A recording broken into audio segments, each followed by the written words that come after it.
Thank you so much for having me here.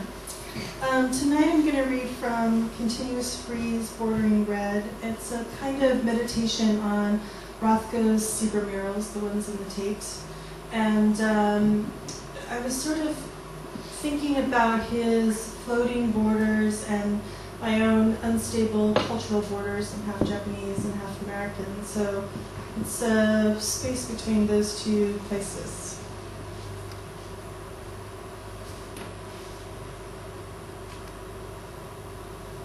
As you sleep metaphorically, you try to understand the dorsal aspect of the body. Though not your first crossing, you are on the outside, inside this once-removed zone, just beyond the city. Underground, you hear languages not easily recognized, and the sounds are muffled as though submerged. Hold yourself underwater, placed ever so gently in the hand, like an uncompromising narrative. When a nervous twitch begins again in the inner ear, you wonder whether motion sickness is a loss of equilibrium or a loss of self. Much of your time is spent examining little movements between center and cinder, for instance. For the first time, or maybe not, you begin to feel your age in the arch, Achilles, and left fin, in the unexamined Kunman. You meet everyone you know in letters or at the long syllable's edge. To foreground the aspirated consonants, the dripping vowels, the page is wet and moisture distorts meaning and vision. If objects contain the infinite, then you are only a shade of red.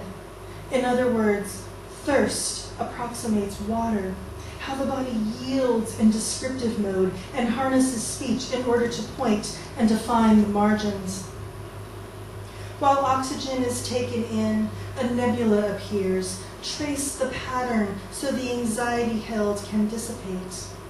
A visceral reaction occurs along the cervical vertebrae where C4 through C7 protrude, exposing a vulnerable contact point. The hues rise, and you visualize a scene where red meets yellow, meets sky, scatter effect. You are living what some call a polycontinental trans experience, only no one really calls it that. Racial fluidity as you know it is a myth. You are in place and displaced simultaneously, the result of being horizontal in a vertical city. How can you convey the floating border and its edges, which are sometimes smudged, sometimes translucent feathers? Can you reclaim mongrel, strain the semantic residue off?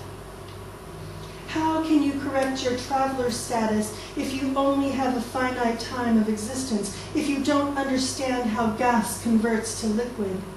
Condensation takes on new significance as you unpack not only your things, but your national identity, which is already in a state of flux from an ethnic standpoint.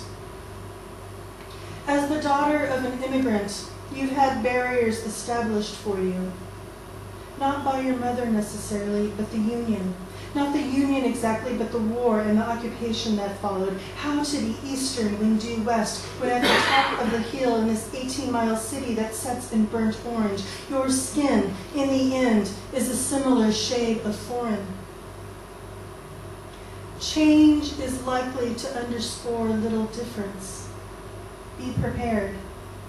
Out of kindness comes redness. However, repression isn't always marked by intention.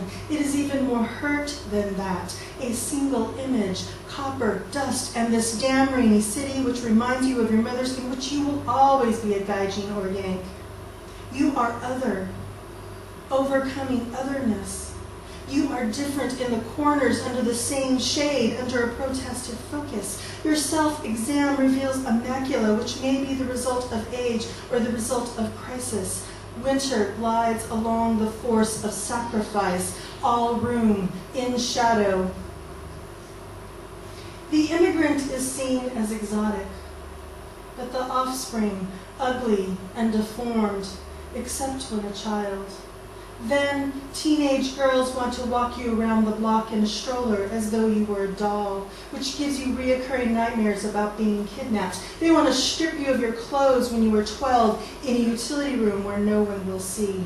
In this unkept sentence, in this lattice of vagueness lies violence, stain upon tender, withering letter. You are an ordinary color, a neglected Tuesday. Just as you are suffering, you read yourself, the whole center and the circumference in hanging. This way of dressing is an offering, which is not the same as disappearance. There is pleasure when there is passage, when there is room, when it is open, entrance. No window is futile, even if obscured. You are not that which is not white. But then again, maybe you are. Under your breath, you let out an expletive. Fuck the hyphen. Then louder. Fucking hyphen. You do not identify as combined words, linked grammar, division of recognized sloth. There is no dash between Japanese and American or after your middle name, which means just that. Center, middle, inside, the care with which the rain is wrong, inside this cavity, inside the reddening of visage, inside nuance, inside this alarming evening. You make a timetable of when to eat, shit, and catch the train, but never is there enough time to pack. Because how do you know what to bring as you meet yourself in another country, especially when you feel that you haven't quite met yourself in your own? A clot occurs in the temporal lobe, and you seep into that sticky mass. You desire to soothe the discoloration, the wall of red, the lack of breathing room when you stand inside, searching for exits, which are painted over. Someone, somewhere, must understand the loss and the shallow water that hovers. You are that dot of paint, that fleck pitched by a stray bristle, that water damage. The dim light determines how you see your pallid organs, your ethnic face. This stain reflects, then absorbs, and you wonder, if you cannot establish how the tessellating pieces interlock, how can you report it? And so you must move closer, then farther away, in order to understand what it means to border the borders.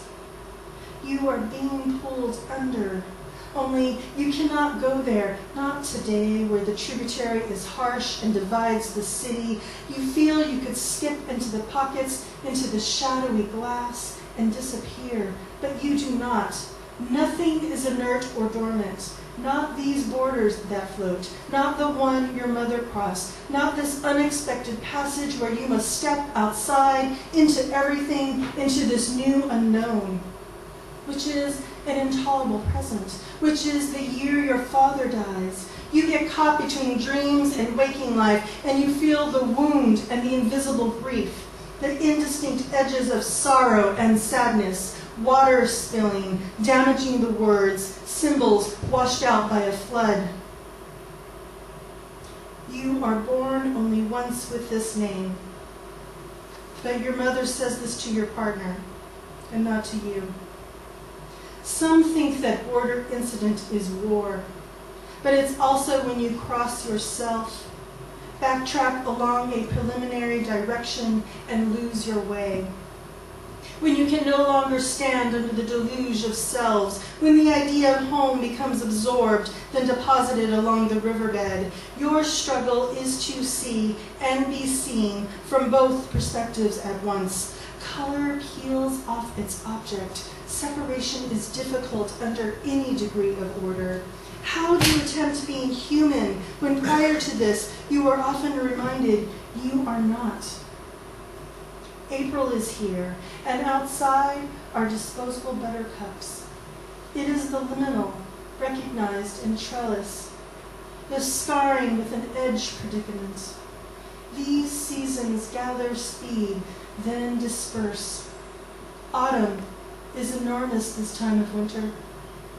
Boundaries exist on maps. You run into them when you submit your passport. You are annoyed when you are chosen for a random search and the things in your bags are taken out one by one and then stuffed back in. Checkpoints are real and insistent, and at other times rather benign. Your sense of direction is confused by this.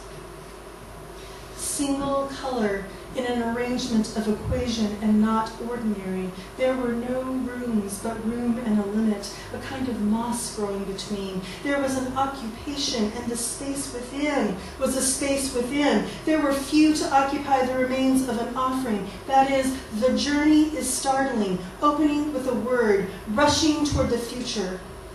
Your remnants watermarked in high tide, this standing on 2 feet, painting over your own history. Hands between your breasts do not indicate foreplay, but, quote, a random search. What is the value of invisibility, if not invisible, on the road?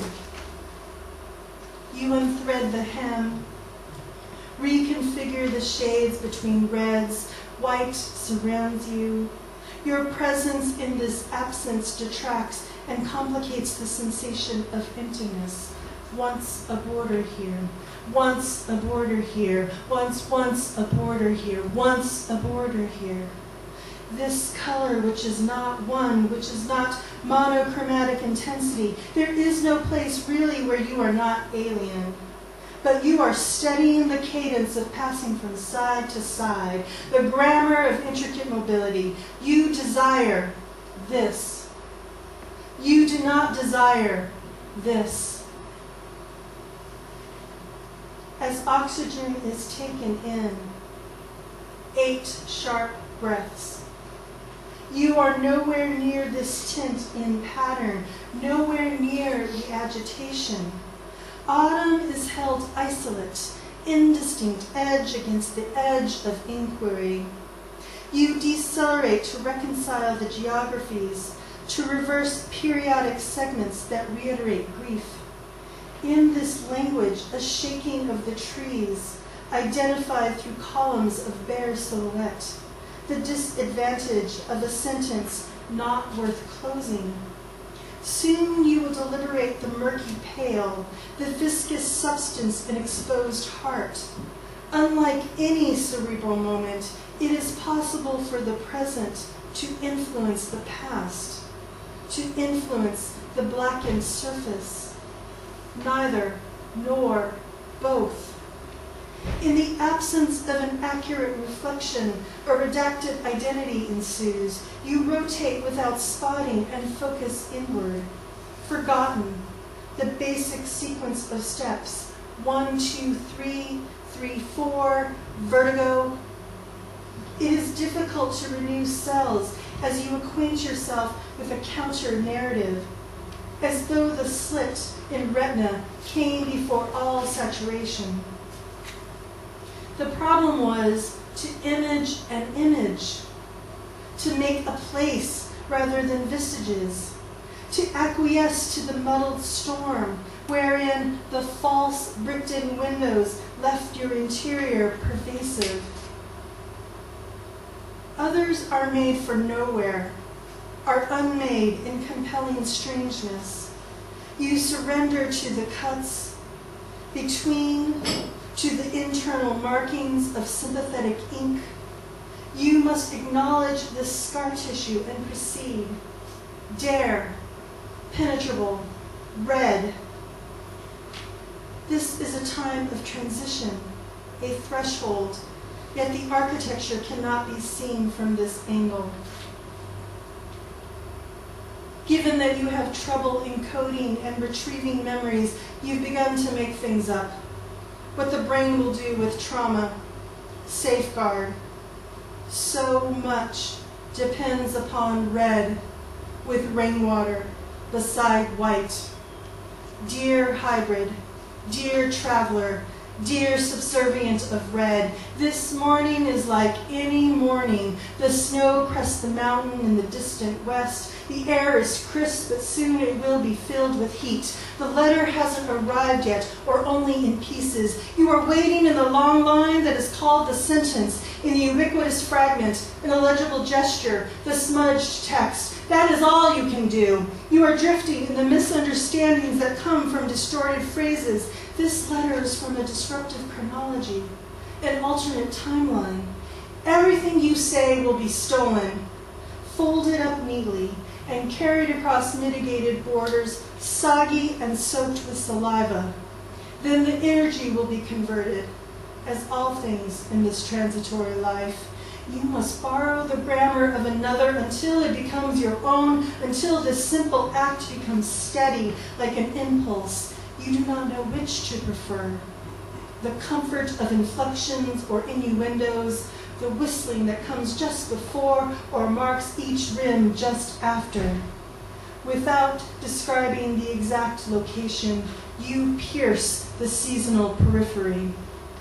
In the morning, when sleep is nearby, you want to understand the symptom of color. Thank you so much.